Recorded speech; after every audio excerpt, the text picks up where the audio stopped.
Let's talk about 6 steps you can take now or just consider in order to obtain your passport in 2025.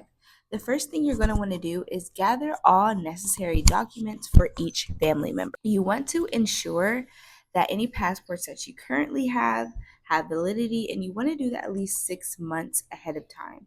I know that visas, and passports are often the first things you want to do when you are deciding to move abroad or travel abroad. You don't want any surprises where you lost a document or you thought you had something that you didn't. So you're going to want to locate birth certificates or certified copies for all children and yourself included.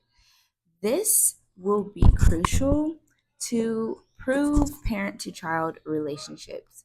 Okay, if you have any marriage certificates, you want to be able to prove spousal relationship for your partner's visa and or your children's or dependents visas. Okay, if you have a child whose parent is not accompanying you on this visit, you will need parental consent for minors. Okay, you may need it for certain visas, you may not need it for other visas.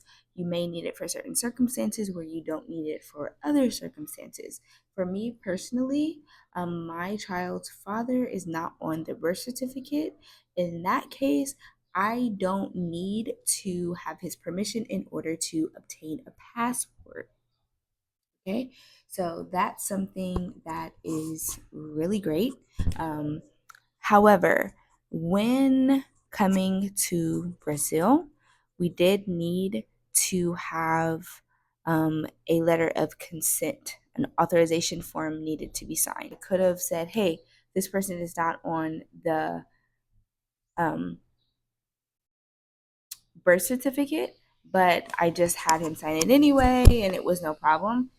During the visa process, they were like, hey, where's his passport? Where's his information? Where's his signature on the birth certificate? And I just simply explained to them over the phone, hey, like this person wasn't there. So that's why. And they're like, okay, that's fine. So if the parent is staying behind or you have sole custody, you'll need an authorized letter of consent form from the absent parent or court. So for some people, the other parent's signature is on the birth certificate. In that case, if you cannot get them to sign, you need to prove that you have full custody. You need to prove that you have full custody of the child. Hey, I don't make the rules, but just wanted to give you a heads up. Many countries have strict measures to prevent child abduction. After you obtain the birth certificates, you are going to want to get photos, passport style photos for everyone involved. You're going to want to meet the specific document requirements of the destination or country that you're going to. A lot of these steps that I'm telling you are applicable for visas and for passports. So, depending on what type of visa you're going to get, you may need to show medical or police records. Many long term visas require medical examinations and criminal background checks for adults. So, those are the 6 things that you will need in order to move forward on your visa process. Of course, you're going to want to get your passport first. So, if you are looking forward to moving abroad and you still don't have a number yet, you need to have a number on how much exactly it's going to cost you to move abroad, travel abroad, or slow travel, part time travel. You need a number. Okay, use my toolkit so you can obtain a number so you can start creating your budget. So you can start actually conceptualizing what exactly you need to do in order to move abroad.